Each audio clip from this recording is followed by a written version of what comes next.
O mundo desejável de 2042 é bem diferente de hoje, porque nós estamos como se fosse assim no mundo grávido de outro mundo. Que outro mundo é esse? É um mundo que é sustentável, e essa sustentabilidade é possível graças à economia criativa, combinada com as novas tecnologias, que juntas geram modelos colaborativos. E então esses modelos colaborativos permitem que a gente trabalhe com muitas formas de riqueza. Então é um mundo onde a riqueza é multidimensional. A gente se libertou da ideia de que riqueza é só moeda, e a gente percebe que existem muitas riquezas. E é um mundo essencialmente colaborativo e, portanto, muito divertido. O tempo realmente é a moeda mais escassa, porque também não é renovável. E aí, como é que a gente pode construir uma vida no futuro a partir disso? Primeiro, para ganhar tempo e para ganhar tudo, para ganhar todo tipo de conhecimento, de infraestrutura, tudo, a gente colabora. E é isso um pouco que está descrito no livro, no Desejável Mundo Novo. É um outro jeito de viver. Por exemplo, todos os serviços são compartilhados. Ninguém mais fica dentro de casa tendo que você fazer sua comida, né, cada um dentro da sua casa cuidando de toda a parte de serviços. Isso consome um tempo que não faz sentido. Então isso é compartilhado. Os modelos de governo também são governos onde o cidadão colabora, são governos participativos. O objetivo da vida é, sobretudo, ter o desfrute do tempo e toda a profundidade que o tempo permite como um fim. Porque, na verdade, dinheiro, por exemplo, ele é meio, ele não é fim. E ele é meio para quê? Para a gente ser feliz. E quando é que a gente fica feliz? A gente fica feliz nas coisas que acontecem no tempo. No ficar com os amigos, no fazer coisas que você gosta, no desfrutar de coisas que te interessam. Então, toda a sociedade do futuro está organizada para o tempo e não para o espaço como é a nossa hoje. Imagina a diferença que faz nas cidades, por exemplo. Na apresentação do Desejável Mundo Novo foi muito divertido usar, muito interessante, assim, como uma ferramenta de linguagem, usar os talentos de atriz que estavam um pouco ali adormecidos com a pesquisa. Então, poder fazer uma simulação de futuro, contando para as pessoas como é a vida em 2042, foi uma experiência muito interessante. Eu falava como se fosse minha neta, que ainda não existe, mas ela estava contando como é a vida em 2042 e para poder inspirar, porque na verdade é muito interessante ver que o que existe hoje é fruto do que a gente sonha, né?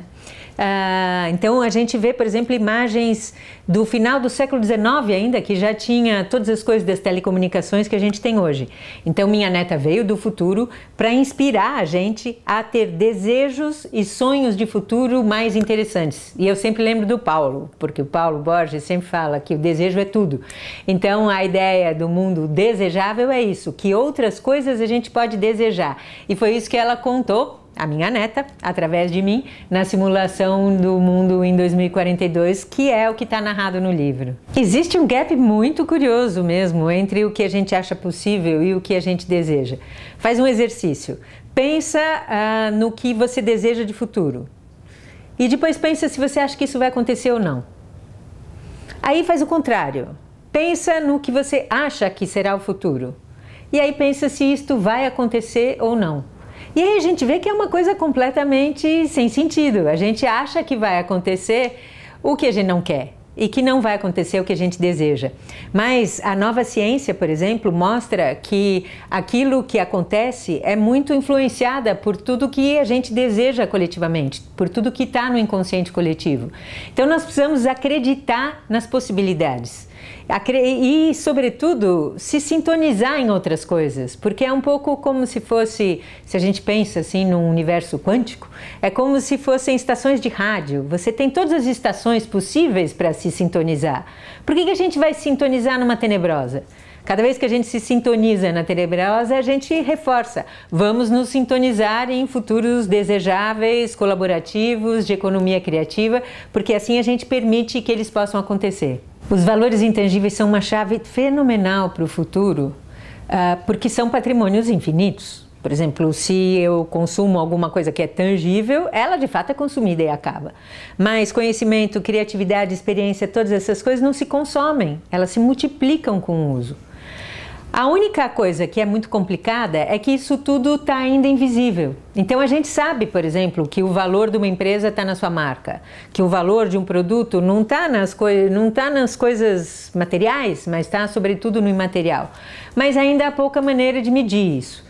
A gente está trabalhando com uma matriz, que inclusive é o que está no livro, A Economia é 4D, que é uma matriz que considera que existem recursos e, portanto, também resultados, nas 4 dimensões da sustentabilidade. 2 que são tangíveis, que é a ambiental e a financeira, e 2 intangíveis, do cultural e do social. E esse processo de atribuição de valor é um processo muito interessante porque ele cria maneiras de pegar o que é subjetivo e objetivar, ou seja, de tangibilizar o intangível. Seria meio difícil eu contar para vocês aqui curtinho, mas em suma a gente tem maneiras de atribuir valor para recursos nas 4 dimensões e para resultados nas 4 dimensões.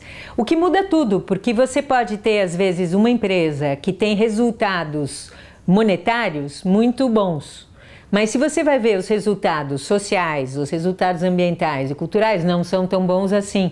Então, o valor final dos resultados dela é diferente. E o ideal no futuro, para que haja um equilíbrio e a sustentabilidade exista, é a gente conseguir equilibrar valor, recurso e resultado na dimensão cultural, social, ambiental e financeira. E não só na financeira.